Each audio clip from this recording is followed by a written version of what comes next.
Good evening. Welcome to the Festival Hall in Kirkby and Ashfield for the second live political debate on BBC Radio Nottingham. We're up in the sports hall of this leisure centre, home to a gym, children's classes, roller skating in the centre of Kirkby. It's also the venue for the electoral count 2 weeks today.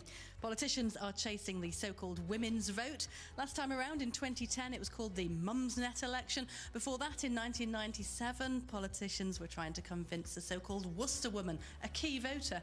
So with 2 weeks to go before polling day, women are more likely to be still making their minds up. One survey suggests women are twice as likely to be undecided.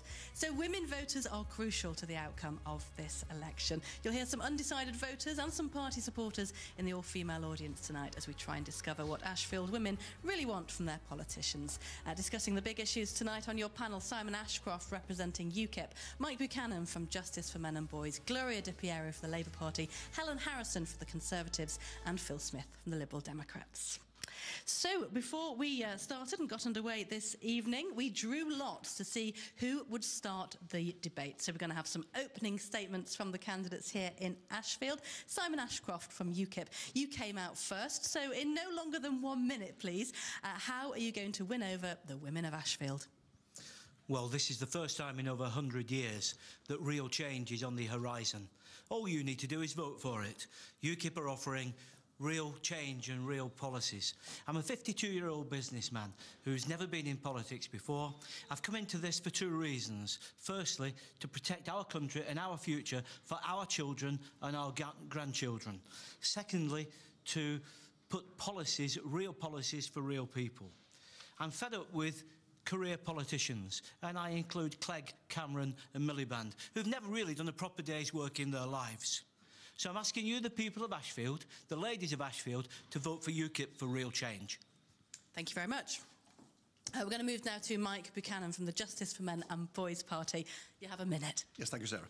Sarah, you and your colleagues at BBC Radio Nottingham should be thoroughly ashamed of the theme of this evening and the fact you have an all-female audience, thereby eliminating half the voters in Ashfield.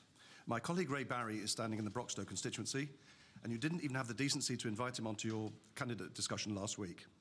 In your online trailer to this programme, you failed to mention the candidates' names and parties in Ashfield, so anyone relying on BBC Radio Nottingham for information would not know in advance that our party even exists.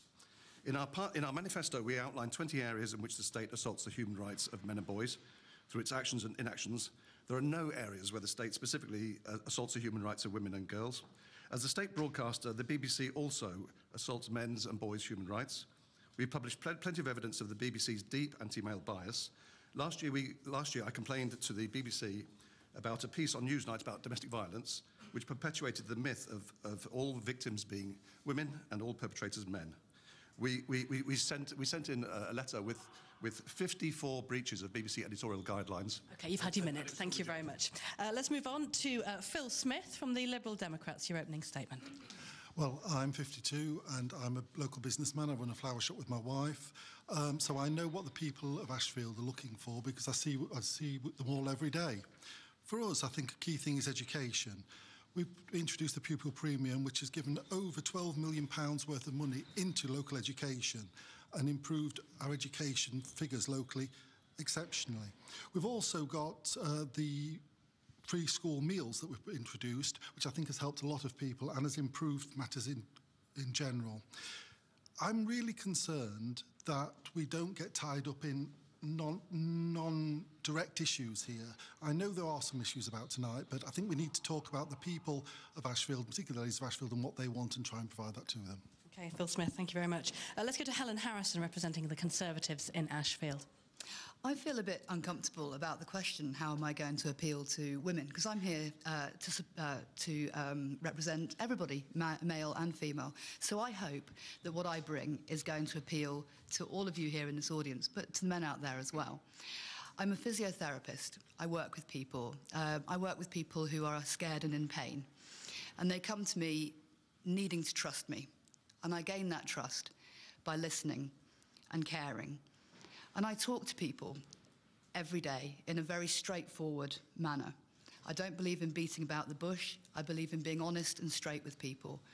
And I think those particular traits are going to be very, very welcome to everybody, really, because they're so fed up with not being given straight answers and they want to be listened to. OK, let's hope we get some straight answers tonight at the live hustings here in Ashfield. Gloria De Piero. Over the past 5 years in the job, I've met some amazing women, some inspiring women, actually many from the church who are running our food banks.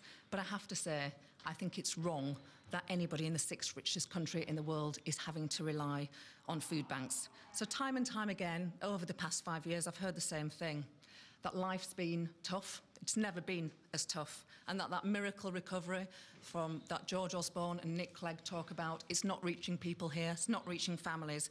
Wages for women and men, actually, in Ashfield have gone backwards. Never mind accounting for pay, for price increases, they've actually gone backwards. So over the last 5 years, I have worked hard to sort out your problems, but there are too many problems that I can't sort out without a Labour government. So we'll scrap the cruel bedroom tax, we'll cut energy bills, we'll provide more childcare, we'll raise the minimum wage, we'll axe exploitative 0 hours contracts, and we'll take action on the gender pay gap.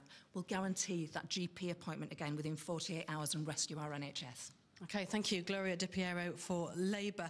You're listening to BBC Radio Nottingham. It's our live hustings debate in the constituency of Ashfield. We have an invited audience of women, but obviously tens of thousands of people listening who are men and women to BBC Radio Nottingham, and hopefully lots of issues to be covered this evening. We're going to have our first question now, and questions brought to you by Peter Saul, BBC Radio Nottingham's political reporter. Sarah, thank you. Well, we've heard the candidates' opening statements. I think it's right now that we turn to our invited audience here in Ashfield. And of course, the NHS is a big issue for many voters. And Pam Clark, it's a big issue for you, isn't it?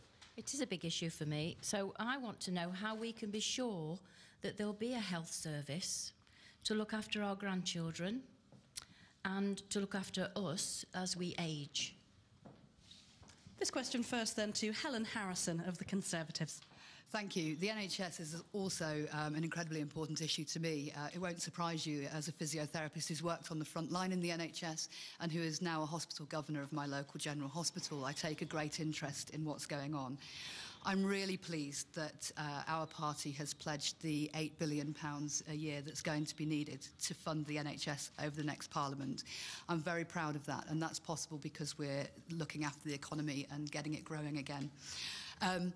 The thing that is most important about the NHS right now is that all the different parts of the NHS, including social care, are being brought together to work in an integrated fashion. That's absolutely vital. If we don't push that through and make that work, our NHS will be in trouble. But we are doing that work, and I'm really excited about it. As a physiotherapist, for the first time, I think we're finally pushing the NHS in the right direction. OK, let's go to Simon Ashcroft of UKIP on this question. The question, how can we be sure that there'll be a health service that will cope with looking after our grandchildren and ourselves as we all get older? The only way to assure that is to vote UKIP. We're the only party that's got a fully costed manifesto, and I have a leaflet here from the Labour Party that say about us charging for NHS. Let me say very clearly that the NHS is free at the point of use for UK citizens. We will preserve that for as long as we have some influence in British politics. Now, we're pledging £3 billion extra each year. That's 20,000 nurses, 8,000 doctors and 3,000 extra midwives. Your NHS is safe for your children and your grandchildren, as it is for mine. And I said earlier, that's the only reason that I'm in politics, for my children.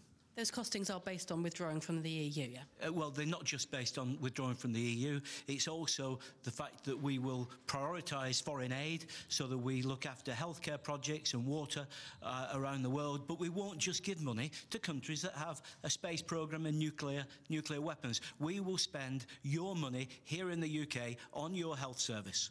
Simon Ashcroft of UKIP, thank you. Let's turn to Gloria De Piero of Labour. Question about the NHS. How can we ensure a future of the NHS? So we created the NHS in 1945, we saved it in 1997, and I think we've got to save it again. So 20,000 more nurses, 8,000 more GPs, and a guaranteed GP appointment within 48 hours. How are we going to pay for it?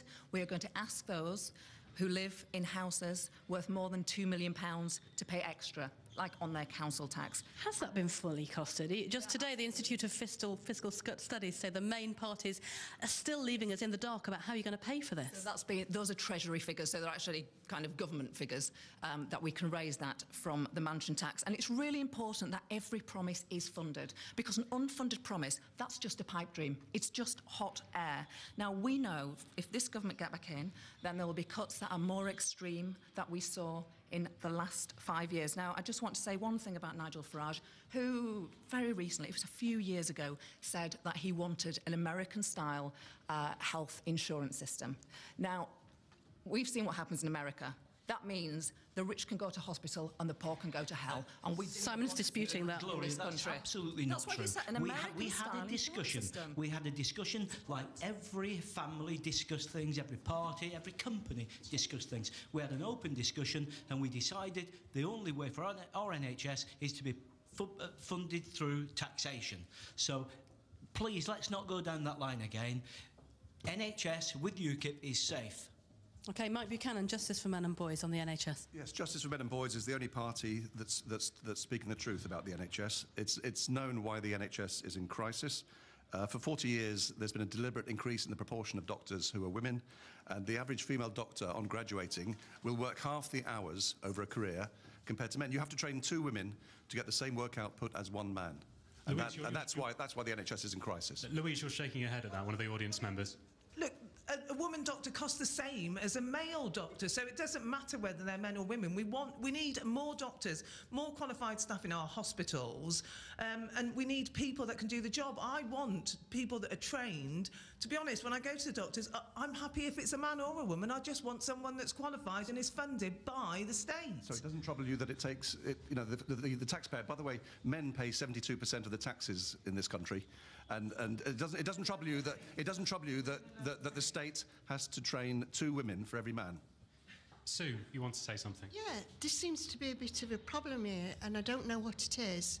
You seem to have got a thing about women and men, and I'm not unsure what it is. The thing the ladies just pointed out, if I go to doctors, if I could get in my doctor, that's more to the point, if I could get in to see my doctor, I won't care if it's a gentleman or a lady. It's immaterial.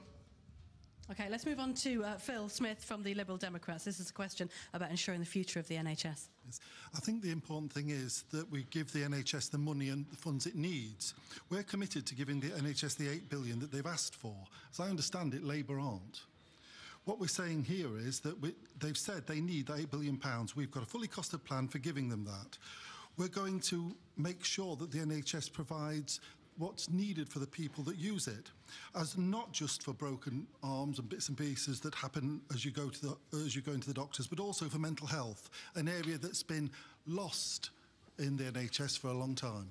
Well, let's talk about mental health, because Pam, you used to work in mental health, didn't you? Yes, it needs a lot of help and a lot of money. So does the NHS. But Gloria said all the things she's doing. What bothers me is where is the money coming from?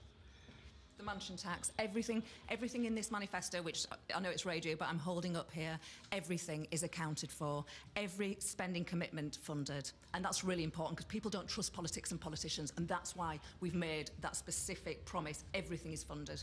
Well, there must be an awful lot of people for these promises that are going to pay the council tax, or living in £2 million houses.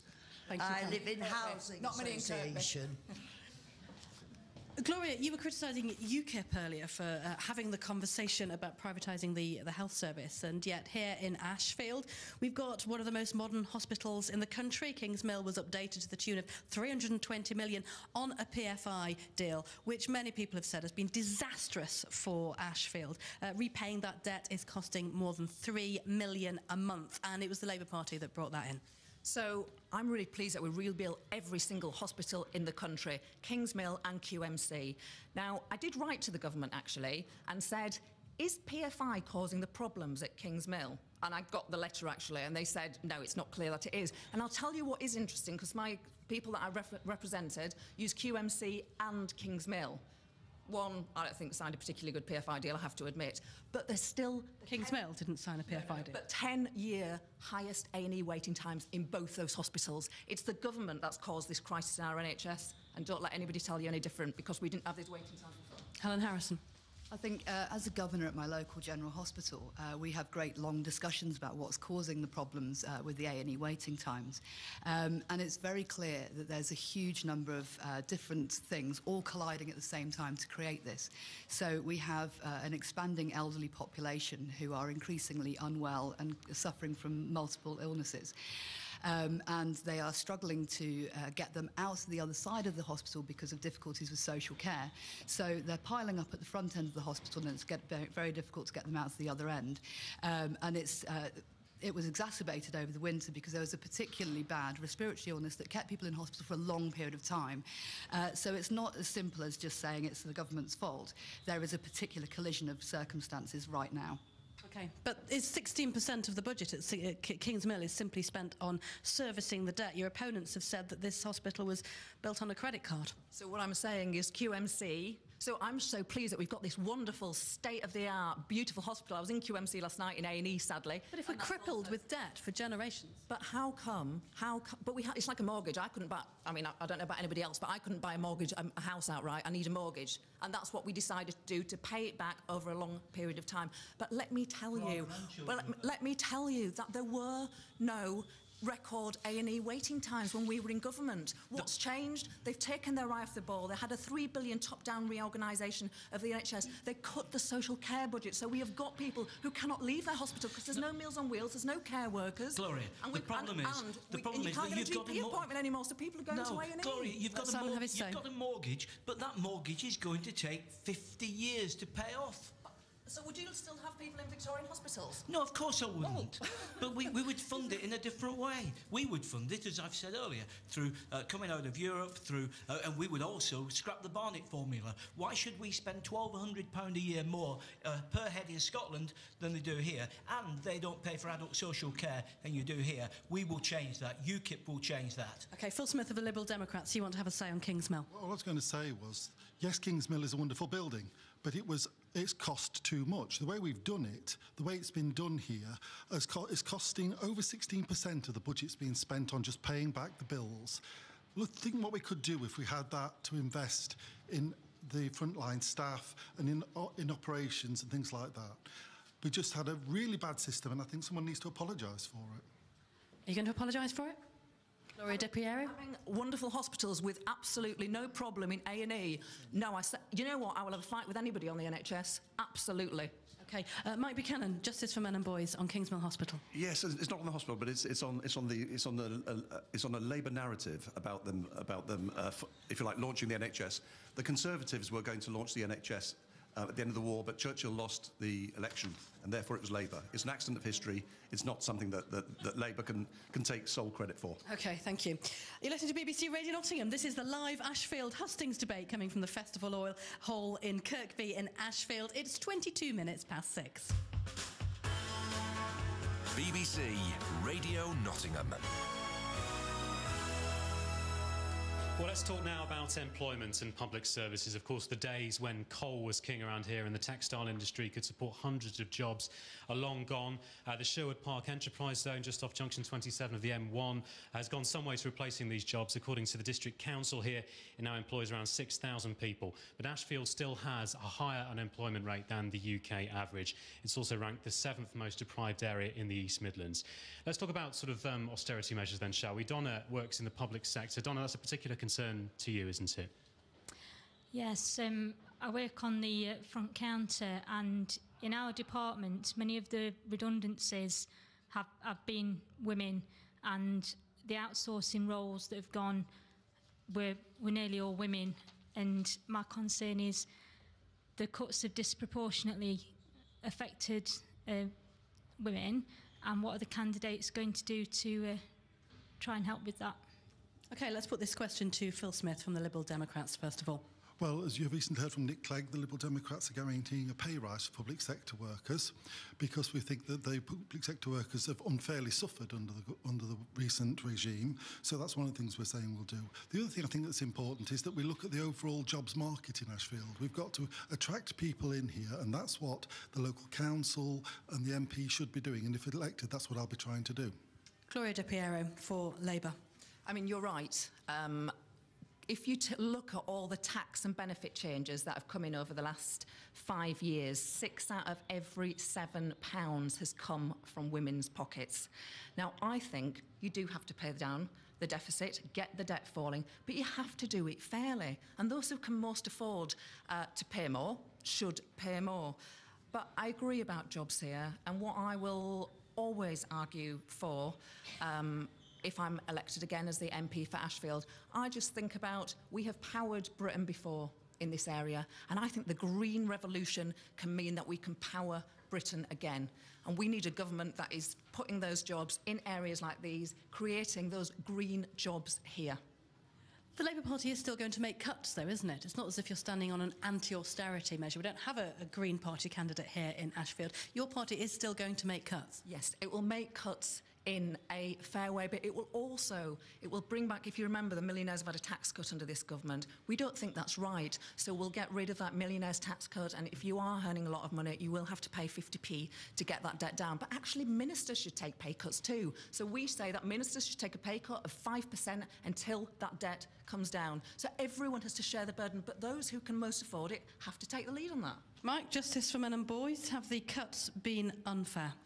Male unemployment nationally has long been higher than female unemployment, but initiatives under every government, left and right, all initiatives to attract, serious initiatives to attract people into jobs that were historically the preserver of the opposite gender, are focused on women. For example, £30 million is being spent on engineering. So you're saying they're disproportionately affecting men? I'm saying that disproportionately men, the unemployment rate of men is higher than that of women.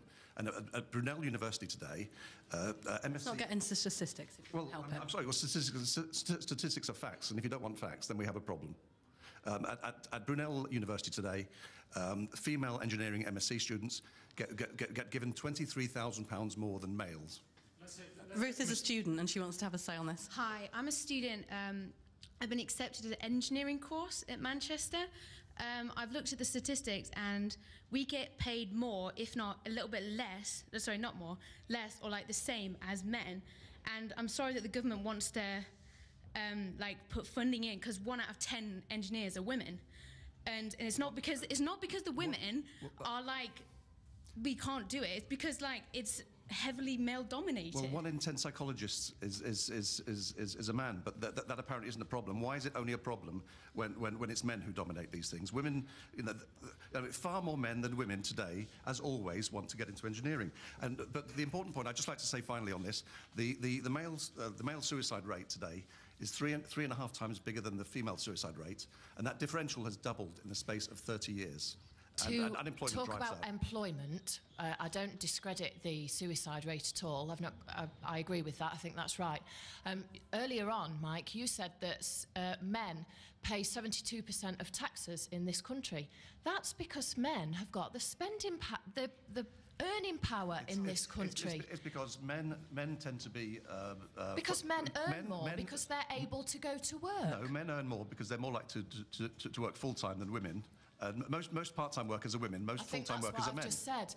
And the cuts that are being made are mostly affecting women because they're affecting the part-time and the low-paid earners who tend to be women. It's a fact. It's a fact that male...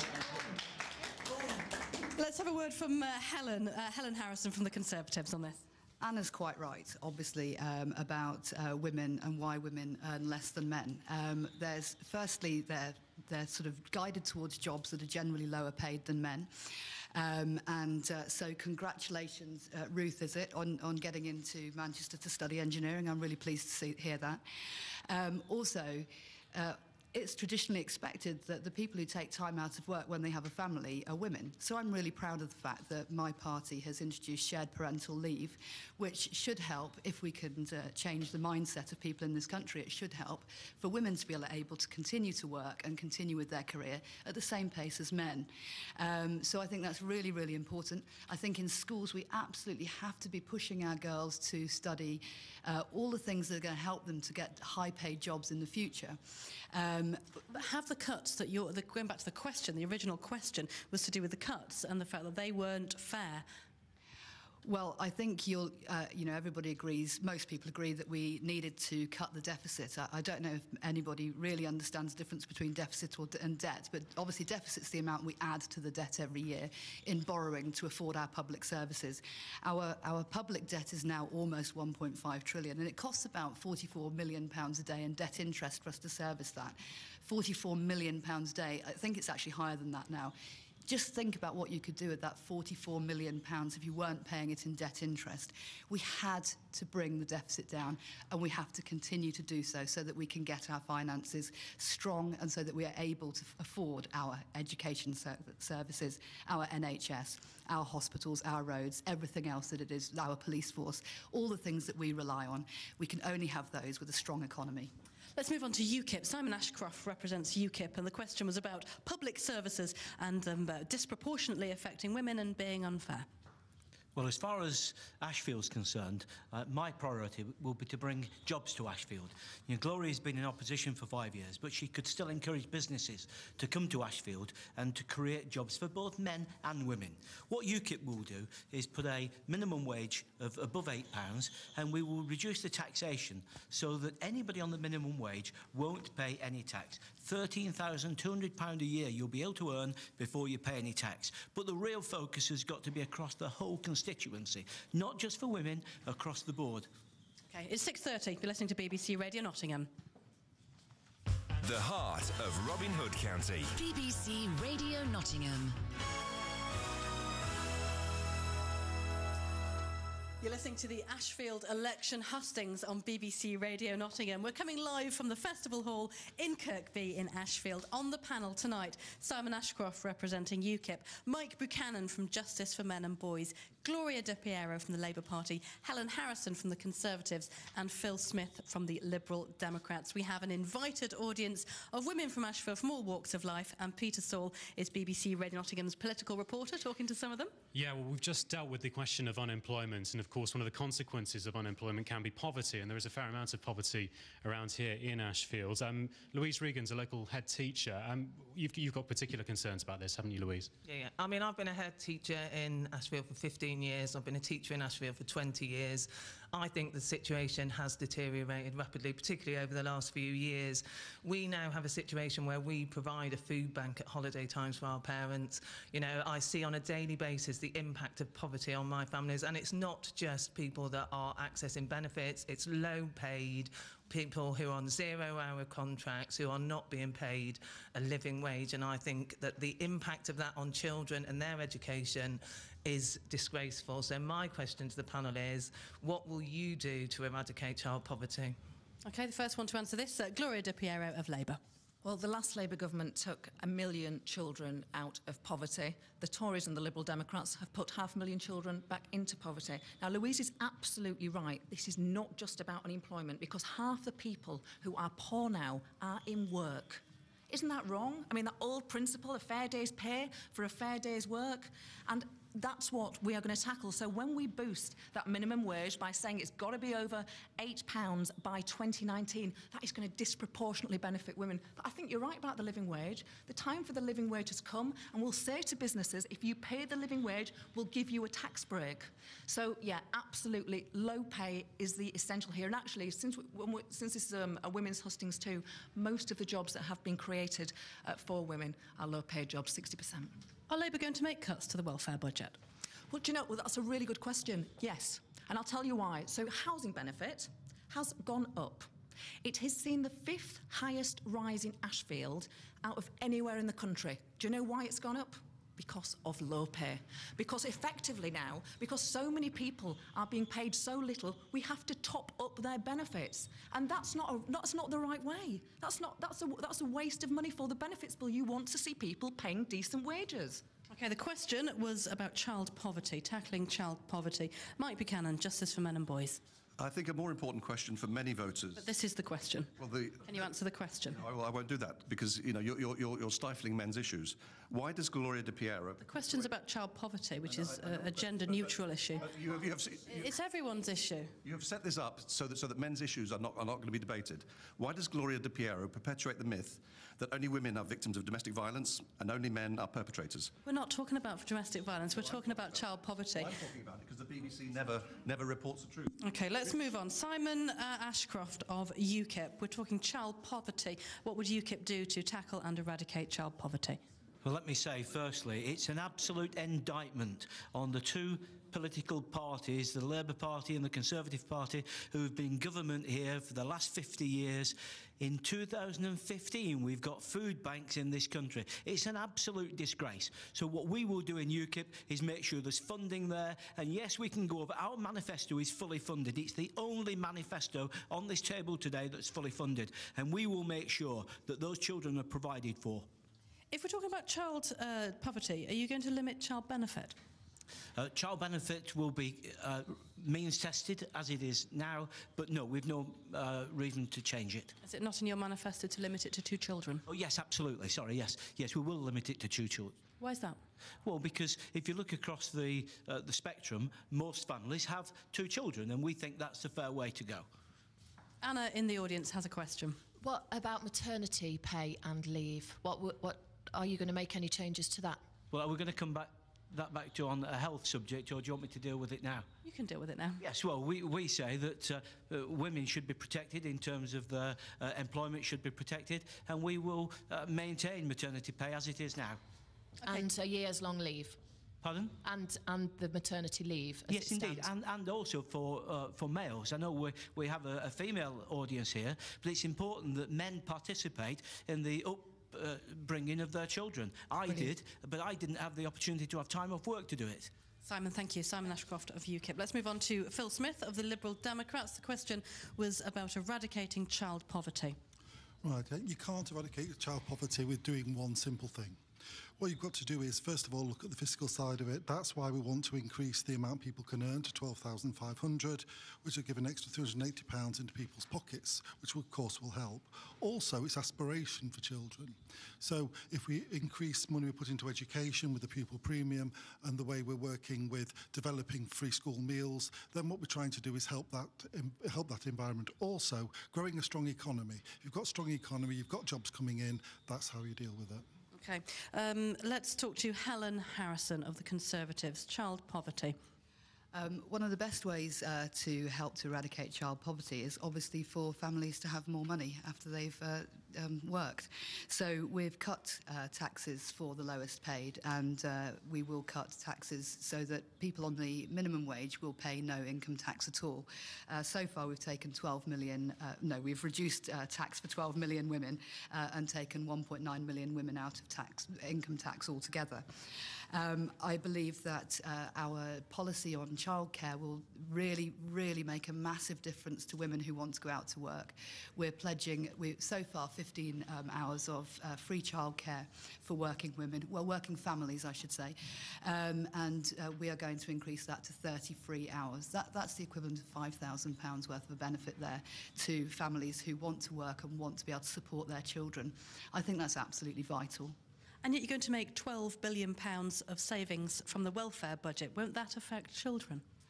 Well, I think it's really important that we do it very, very carefully. Of course, we're going to protect the most vulnerable from those cuts, so the disabled, the elderly and children. We have no choice but to make the cuts. It's 10% of the welfare budget, and I know it sounds like an awful lot, but we will do it very carefully and very sensitively, very mindful of families, because we don't want to see people in poverty. And the coalition government has presided over this explosion of food banks. We've only just seen this week the Trussell Trust saying that they've been giving 3 days food out in a handout over 1 million times in a year. That's affecting children. Are you ashamed of that record? No, I'm not ashamed of food banks. I'm really proud of food banks and the people that run them. I think that, bureaucracy fails The main reason that people end up using food banks is because there's been a delay with them getting the payment that they should be getting. And we all know bureaucracy is not perfect. You're dealing with someone in an office, a computer, a form or whatever. These things sometimes fail. I'm really, really proud that the people of this country give their time and give their money to help people when they most need it. I'm absolutely thrilled that that's the way we are in this country. I'm not the least bit ashamed of that. I think it's something we need to be very proud of. OK, Louise, you asked the question. You're a head teacher. I am ashamed that we have to run food banks in this country. It's one of the richest countries in the world, and we shouldn't, our families should not have to depend on food banks to survive. You know, I'm not just talking about people on benefits that have had benefit sanctions. Often they can't access food banks because they're not able to. I'm talking about parents who are working, who are not paid enough money to feed their children, to heat their homes. We should not live in a society like that. But can I just ask how you would fund your 30 hours of free childcare? Yes, of course you can. We're going to fund it with a reduction in the I'm not very good at these things. The tax relief on people who earn over £150,000 a year. So it is a clearly costed fund there. Now, in terms of the people using food banks, there are lots of causes. The main one was the fact that a payment doesn't come through in time. There's lots of other things, like a sudden unexpected payment. You're absolutely right. And I do, I agree with you that people should be paid a proper wage. And you might be surprised at me saying this, and this is not my party's policy. But I am supportive of the living wage. I would like to actually see everybody receive the living wage, because I think if you go out to work, you should be able to come away from work with your head held high and be able to support yourself. So I admit that is not Conservative Party policy, but it is mine. And it's something I'll fight for. Thank you very much. Helen Harrison from the Conservatives. You're listening to a live hustings debate on BBC Radio Nottingham. It's 20 to 7 now. The heart of Robin Hood County. BBC Radio Nottingham. On to education now. I know there are lots of people in this room that are particularly concerned about the issue of education, one of which is Irene Watson. Now, Irene, you're an administrator at a school in Sutton, aren't you? Tell us how things have changed for the way you've worked over the past few years or so. Well, things haven't particularly changed for me. I work in a secondary college, an academy now. But the thing that I was particularly concerned about is a continual formal assessment of our children. Now we're here from the age of 4. We have students, I have a couple of colleagues whose children are age 6 and they're in year 2, they're coming up to SATs. They are stressed. For a 6-year-old today, to be stressed about exams, I think, is abominable, to be honest. They should be out playing, making daisy chains, doing art, going in, to parks. They shouldn't be stressed about getting the right answers to the right questions or getting answers to questions. Well, let's hope we can get the right answer to your question. What is it? Well, the question is, do you think that continuous formal assessments for children from 4 years old is right, and are they getting a rounded education, or are they being taught to the test? OK, let's ask that question to Mike Buchanan for Justice for Men and Boys.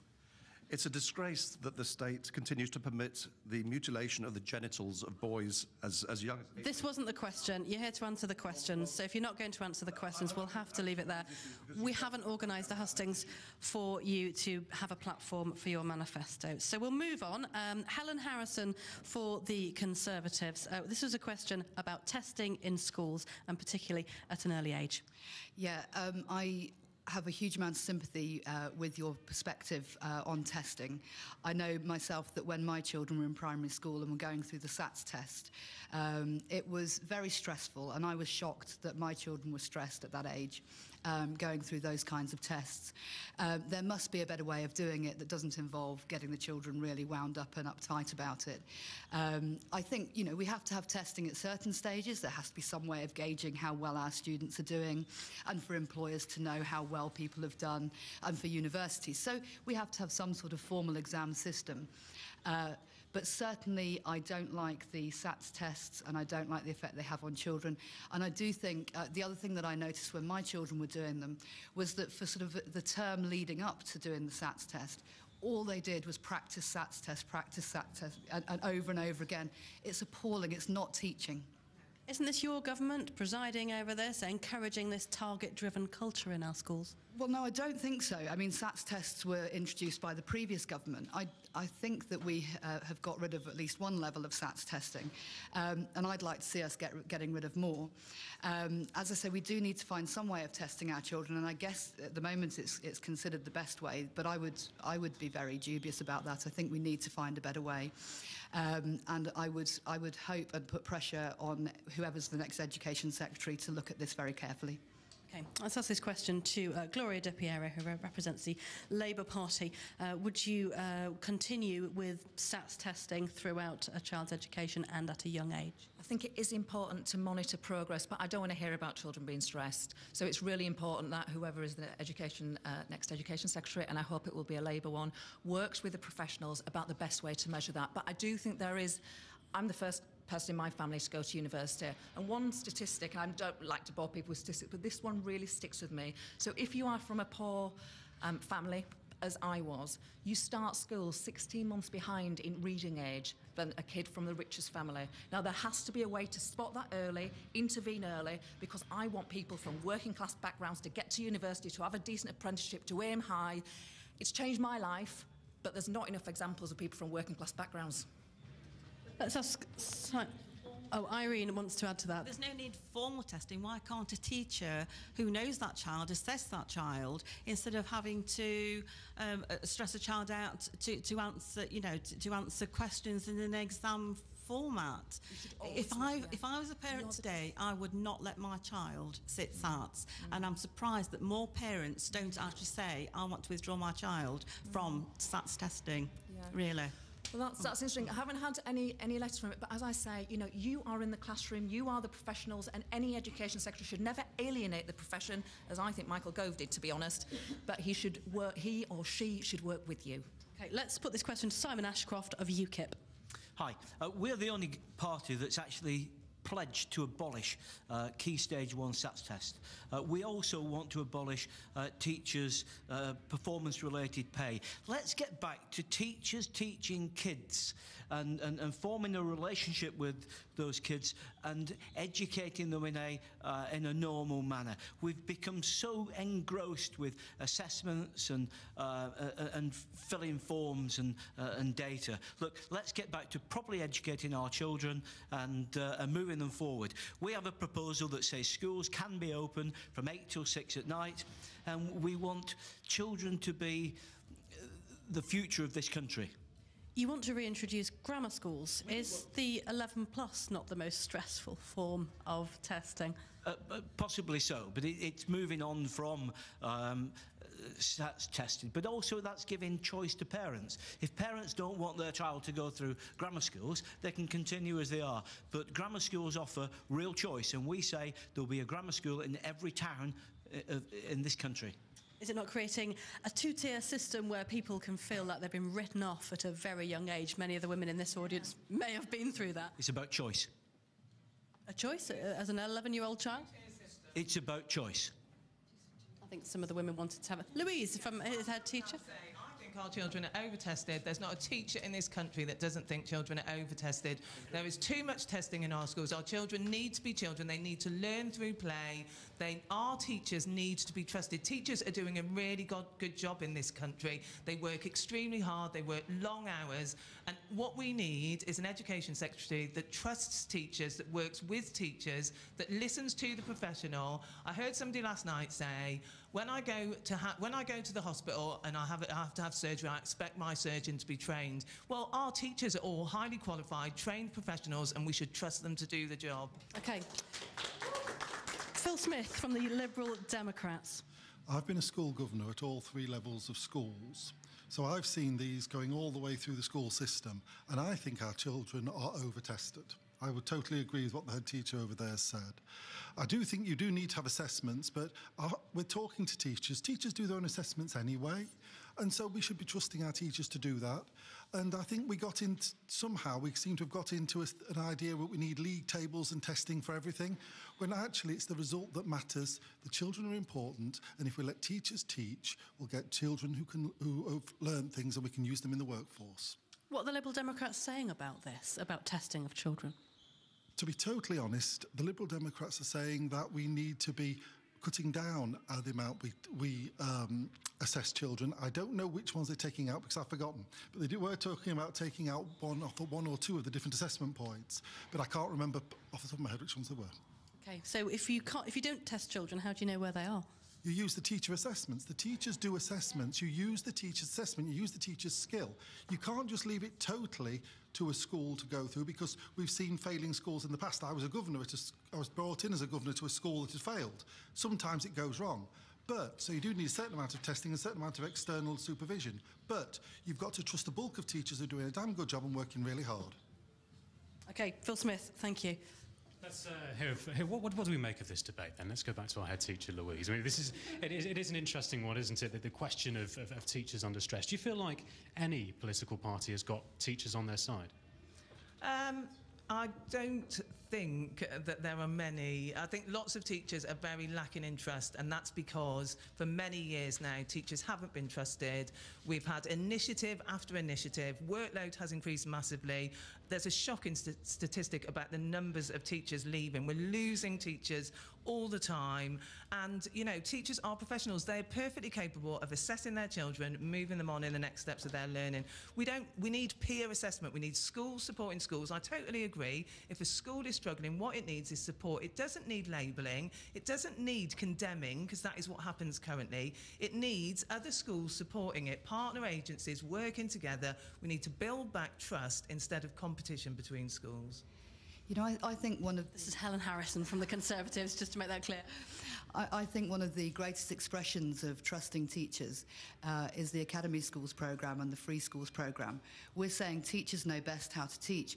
The thing that's disappointed me most with academies, I think less so with free schools, is that the freedoms that are being given to the heads and the teachers to expand the curriculum, use the curriculum imaginatively, do whatever they want with their children and use their own skills to teach those children. It disappoints me that our teachers in those schools are still just sticking rigidly to the curriculum, because I think you guys are the ones that know how to do it. I think you're the ones that know best, and we're trying to give those freedoms, and I really want you to use them. I think because you can take the education system, you can shake it up, you can show us how it's done, you can show us how to get the best results. Then other schools can look at schools that are doing really well and think, wow, what they're doing there's really, really working. Perhaps we can follow that best practice.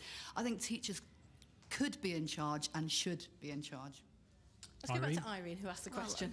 I think actually that education should be taken out of the political agenda, and I think it should be cross-party. Every time there's a change of government, there's a change of policy. I think Michael Gove had his own personal agenda.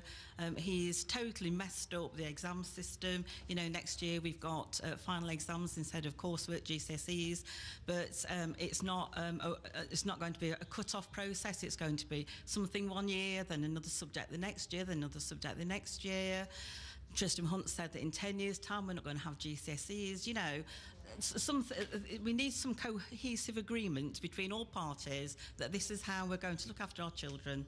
Okay, Sue is a retired teaching assistant. Nodding your head at some of that. Don't tell everybody.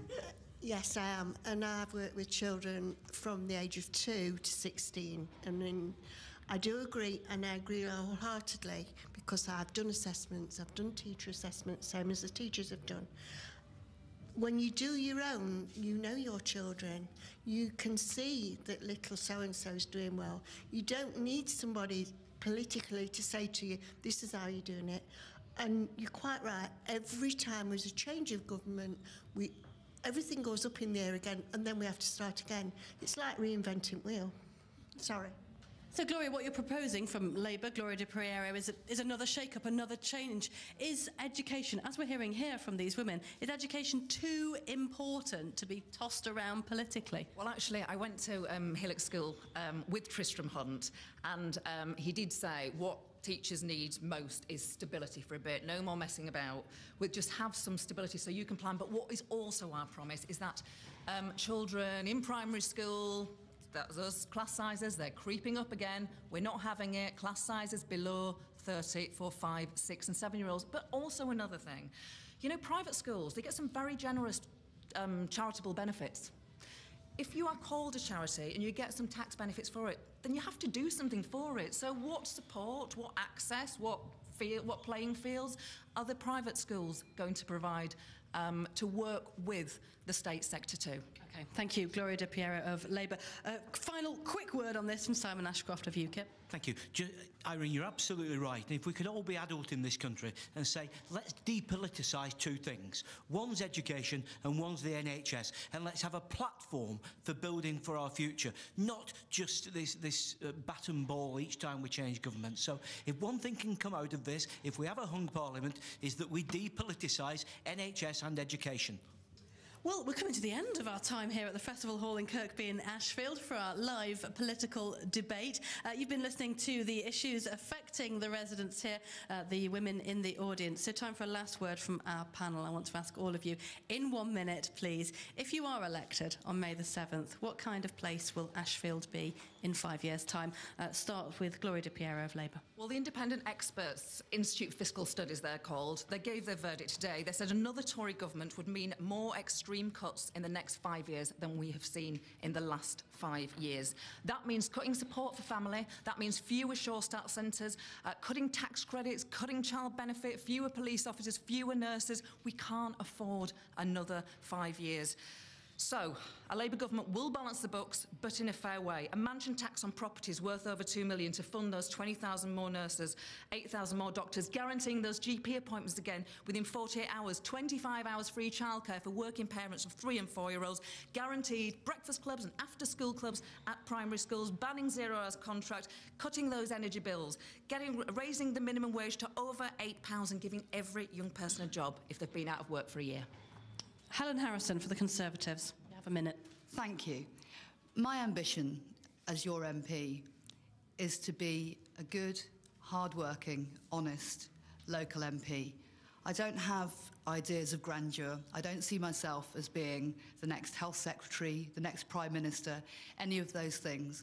I simply want to be the person who listens to you, speaks for you, acts for you, gets angry on your behalf when necessary. And so, in me, you'll have someone who listens and cares. Phil Smith from the Liberal Democrats. If I was your next MP, what I'd want to see would be more jobs coming to Ashfield, and I'd be working hard for that. I think we need to work with the local teachers in education, because I think we need to invest in education. That's a very key point in our manifesto of how much we're going to put into education.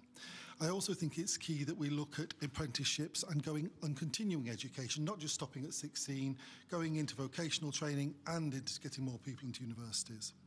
I also think it's really important that we protect our environment.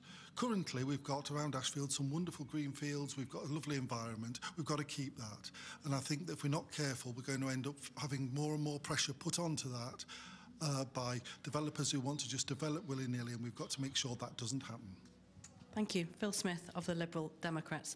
Mike Buchanan, Justice for Men and Boys. Yes. If you elect me as your next MP, the human rights of men and boys will get onto the political radar for the first time in the world.